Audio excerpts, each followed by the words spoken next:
I'd like to now welcome Harshal. Hello, Harshal. A very warm welcome on behalf of Microsoft and Neelan. Hey, Pleasure to have hi you here Yogesh today. and And good yeah, hi Yogesh and good morning everyone. pleasure to have you here today. And thanks for your precious time.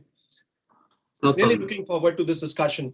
Yeah. So, Harshal, couple of years back, Tata Capital embarked on a data-led journey, data-led digital transformation journey.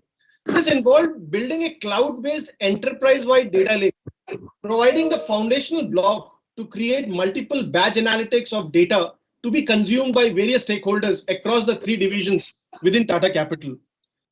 For the benefit of our esteemed guests who have joined us today, I would really like to understand from you what were the challenges and hence the triggers for the TCL team to get onto the data journey. Yeah.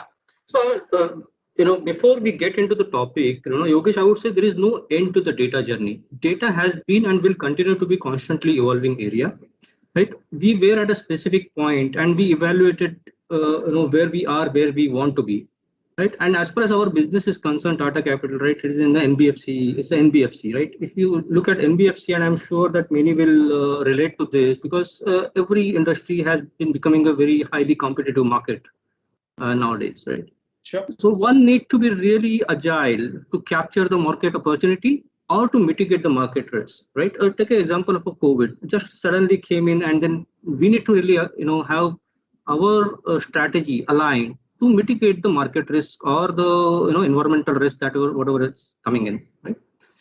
So now this thing has to be supported by a very strong data and analytics platform. This was one of the biggest driver for us to trigger this journey. Along with that, right, we also wanted our all core systems data along with our supporting systems like your finance, HR, right, and treasury, procurement, right. All these data to be in one single place and ably supported by the alternate data, which is very important nowadays with respect to your unstructured and semi-structured data, which has been unexploited over years. Here I'm talking about your social media data, your voice records, right, your email data, right, which is not really the conventional data warehouses is not able to host or process it properly, right? So we wanted all these things to be in one single place. Maybe I will give you an example here. Suppose I think Ikshita talked about NPS. I just saw, right? So if I need to really work on my customer service, I need to increase my NPS. I need to be really very effective in responding to the emails that the customer is writing to me, right? So we recently built a platform with the AI and ML in the data lake, right, where we are prioritizing the customer's emails, right, based on the your natural language processing and the polarity of the messages and the profitability that we are getting from our core systems, right? Based on that, we prioritize the emails, and then we highly profitable customer we prioritize, and based on the polarity of the message, we prioritize the right the response to these emails. That in effect really helps us in NPS. Now, this is just one example. There are several other things, right, that we have been doing to really facilitate this journey. Right now, this was all not possible, right, with our previous kind of architecture and the data availability. That's where we wanted all these things to be in one single place. So these are some of the triggers for us to start the data lake journey. Now, some of the challenges that we had because this data was really spread up across several systems, having a single reporting layer on the top of it, right, was not possible. Plus, exploiting the alternate data was a bit of a challenge, where it was done in pockets in different, individual machines. Now, this was also giving rise to the inconsistency in reporting, right? So these were some of the challenges and triggers, right, that we had. Then we looked at our data landscape and we put a broad agenda in place with some basic common things that we want to achieve. Some of these are like we need to have a single source of truth that I talked about, a self-service reporting, which is actually trending in the market. That we self-service reporting really gives and really cut down all those layers of a bureaucracy that there is a BRD created and the IT team really creates a report, and the time that person gets the report, right, you already lost the opportunity or you're already come under the risk. Right? Sure. Self-service reporting was one of the agenda that we had, right, that we wanted to address through this. The other is, as I mentioned, the exploit unstructured and semi-structured data, right, in the form of voice records or images and other things, right? And master data management, especially the customer data, has been a key nowadays, right? Where we are having several different businesses and products. So we want to understand a particular customer, say Harshal Chaudhary is having what all exposure with us across our different product lines, right? So having identifying a customer uniquely, right, is a very key for this, for this particular reason. Right, and then the real-time data capabilities, and the one thing that is really trending in the market nowadays is or maybe it is there for quite a few months, is a citizen data scientist, right? I mean, we are having data scientists, but we would like to really have them concentrating their efforts on the very advanced analytics, right? Whereas right now, I mean, even Microsoft really provides these kind of tools where it is more like a drag and drop, and anybody in the business can also really do a prescriptive, descriptive analytics, right, on the data by just drag and drop, right? So these are some of the fundamental things that we had in mind when we started our data journey, Yogesh. Oh, that's wonderful. Great that you shared, Harshal. Now, going through any such transformation, really bringing a lot of challenges internally from the people change or the entire business change that really this kind of technology implementations or transformation bring in, right? So how did you really manage such kind of a change within your organization? It would be great to hear. I mean, in this particular case, the organization was going through a massive change in the way the data was delivered to the business. And this really depends on where you are currently in the data and analytics maturity and how far you plan to change. And your change management is really, need to be aligned with that. But there are three broad areas I will say that one need to focus on. One is, and very important, right, for any of these is, I think many of us are aware that any of this change management need to have a very strong senior management drive towards the data-driven organization, right? Whether it is through town halls, mailers, or periodic governance with the senior management or a middle management, right? Periodic governance meetings, right? With that. So a senior management drive is very much important. That is one of the things. Now, this has to be supported by a training on the new tools and the new way of working, right? That we extensively had quite a few trainings, recorded classrooms type of training where we got the team up to the speed. Right, just giving training and senior management drive towards it is not going to help, right? We need to really facilitate, as a third point I was going to make, is we need to facilitate an easy adoption, right? By providing required support to the team so that it becomes very easy for them. In our scenario, I will tell one of the example in facilitating. There are several things we did in facilitating the easy adaptation, but one of the things I would say that when we are working for really having a user who was having exposed to suppose some 300, 500 attributes, suddenly get exposed to some 4,000, 5,000 attributes, right? He need to make sense to that data. We provided a web-based utility, right? Also along with the association with Microsoft only, right? Where there is a web-based utility just like your Google, that you search a specific term and that will tell you where this particular term, say industry, right? Where does it exist in the entire data set, right? And what does that really means by a business definition, and what could be some sample values with that, right? So that really helps person to be not lost in the ocean of attributes, right? He can really pinpoint what he exactly wants, and he can pick it and he can move on with that. Wonderful. Yeah, some of the 3 points I would have I would have said that any of the team need to really focus on to bring about change in the organization. No, absolutely spot on, Harshal, and that's the kind of things that we have also observed while such transformation programs go in, and I'm sure the audience also would benefit through that a lot.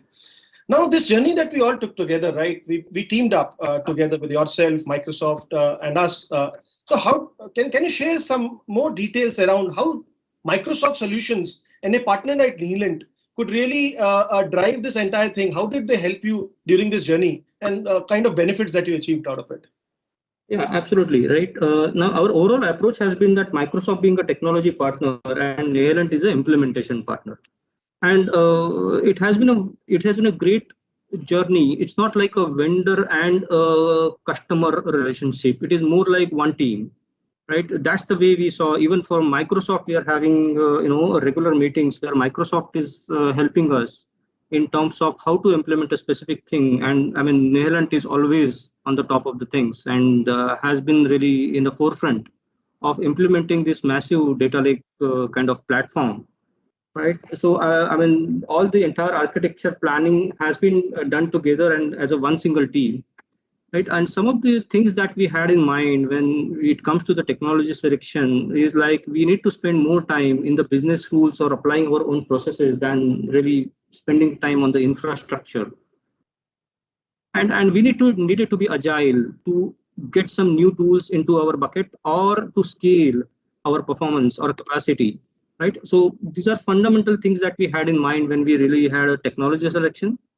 We use several components in Microsoft, ranging from something called as ADLS, Azure Data Lake Store, right, which is to really store raw data that is coming from different systems, right, to the Azure Synapse, which is your enterprise data warehouse, right, to the other PaaS offerings of cloud like Postgres database or Azure Databricks for performing high memory intensive, right, data engineering workloads as well as the data scientist workload. We use Databricks, and this was ably supported by some of the infrastructure as a service offerings as well, where we had the Tableaus and the other reporting tools right on the top of it, where we had. But overall, it has been really a tri-party, maybe a virtual team than a client vendor partnership. It has been a great journey together.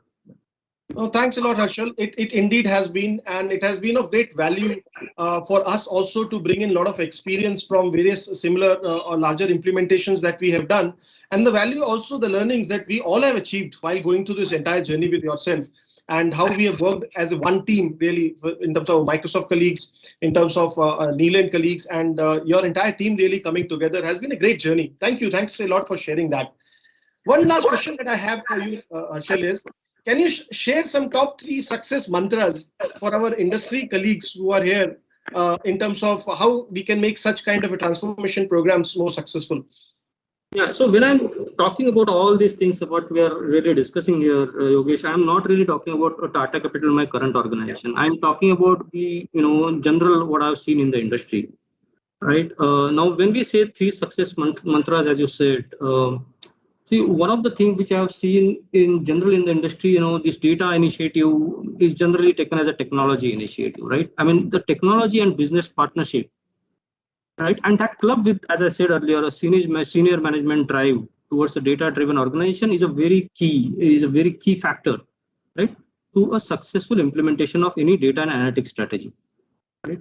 The second thing I would say that, a data programs sometimes become too lengthy, right, to really implement. So one need to really plan for a big picture but deliver in small tranches, so that business is getting the benefit earlier and in phases, right, rather than really waiting for for entire thing to be ready. So that would be the second thing I would say, right, that one need to really work towards.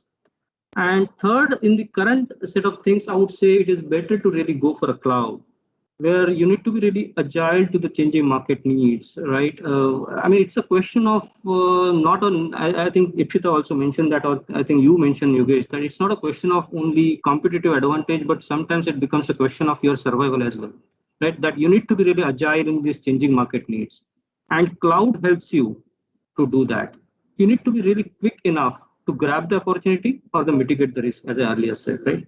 So these 3 things I would say, right, are really key for anybody to really have this, a successful implementation towards it.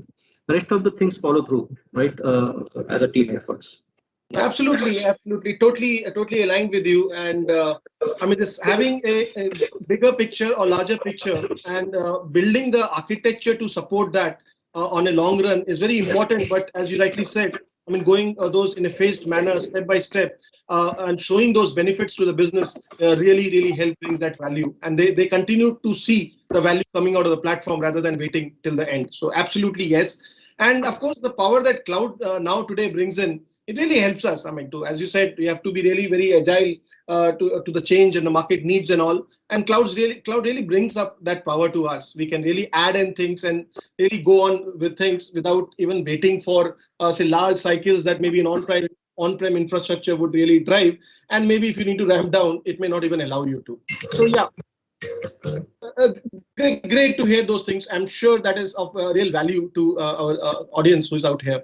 So thanks a lot, Harshal. I mean, it's wonderful to have you here and hear you out in terms of in reality how Tata Capital really went through that journey, which would really help all of us.